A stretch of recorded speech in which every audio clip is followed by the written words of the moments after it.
There's a back to the one I got on board ship there. We were got on full, we were loaded with, I don't know, about 100-pound packs plus all of our equipment and everything. We had everything on us. And we got on board ship. What kind of stuff was in the pack? Oh, it was all of our clothes. We had the rifle. I can't remember exactly what was in it. Canteen? There's a canteen, yeah, you had a canteen. Mess kit. The mess kit was in there. I think you had a blanket and half a shelter half, and there's 7 or 8 tent pegs, I think was in there. Plus all of this other junk it was carrying with us, your personal, personal objects and stuff. But after we got going, we were all by ourselves in that one ship. And we went all the way to the Strait of Gibraltar, and we stopped there for the night. We couldn't see nothing. I couldn't even get up on deck. There was so many troops on the ship that there was a continuous chow line. 24 hours a day, yeah. And some of us were smart enough to get acquainted with a couple of sailors, so when we did, we'd go through the sailors' chow line. Didn't have to stand in line. And you got better food too, really. Anyway, we stopped in the Strait of Gibraltar, and they allowed us on board. Let's see, how was it? 10 minutes, I think, out on deck. We got a 10-minute break out on deck, and then we had to go below again. And I remember talking to a sailor when we went, after we got through the Strait of Gibraltar. Talking to him, could see a coastline, and he said it was the African coast, and he said it was about 20 to 22 miles we were out, and that was in the Mediterranean. And there at Strait of Gibraltar, we picked up, I think, 3 destroyer escorts, and they escorted us all the way into Naples Harbor. Was this 43 or 44? That was 1944, yeah. Or what month it was? What month? I think it was in May or June. June, I think. 44. No, you were home on leave in June. Well, it was June when we went out there. June or... Yeah, it had to be June. It had to be June, late June. It seemed like it was around the 12th when we got into Naples. I know it was early in the morning. It must have been 1 or 2 o'clock in the morning. We unloaded in Naples Harbor. What did that look like? The harbor, it was at night. You couldn't see too much, but there was searchlights going, and they was having an air raid. And they had a lot of these small balloons shaped like dirigibles up in the air, and they were on cable.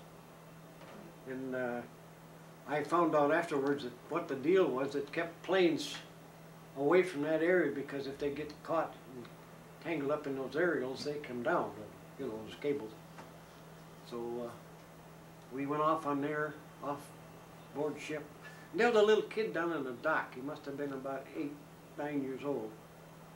Funny part of it was he was collecting, he wanted cigarettes.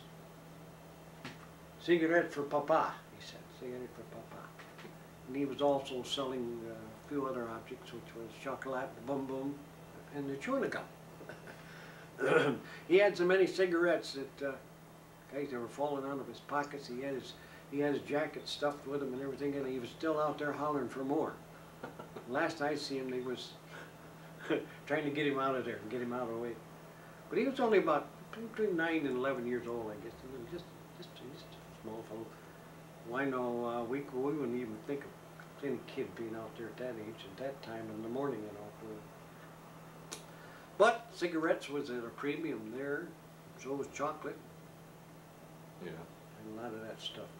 A carton of cigarettes, I understand, was going for about 20 bucks then over there in Italy, and that was a lot of money. When you figure you can buy a carton on board ship for about $1, $1.50, Right. It was different. And we got out of there and we marched for I don't know how long, for several hours, and got us on board a train. And the train, that darn thing didn't move very fast. As a matter of fact, there was a guy came along the next morning. He was in, he's on one of the little two-wheel carts. They had high wooden wheels on it and was pulled by a mule. Oh. Yeah. And we would pass him, and then he'd pass us, and then we'd pass him, and he went by us, and I never saw him again. I don't know where he went. But the train felt like it had square wheels on it. I think it was like what they used to say in World War I. It was, what is it, 40 and 8? You take 40 men or 8 horses. You woke up in the morning and you had somebody laying across your legs, or you had somebody on your chest, and you was laying on somebody else, and it was a mess, I'll tell you. I woke up in the morning, that one morning, the train had stopped. So what we did, which I probably shouldn't be saying this, but we raided a boxcar back a few cars from us, and it was going to a PX station somewhere. And we come back with cigarettes and candy and you name it. We had quite a while. We had quite a mess. I even had a few cartons of Camels. But anyway, we then a few days later, or a day or two later, we was practicing on some farmers' animals out in the field. We all had live ammunition. We were headed up, and we come out about that next day. Everybody was restricted back to the boxcar. We weren't even let out of the boxcars we was in, and we were in danger of being court-martialed because we were killing some of the the farmers' animals, and then of course that other deal with the boxcar come in, and they were going to do everything to us, but nothing ever happened to it. We got away with that, all right. They needed you. Yeah.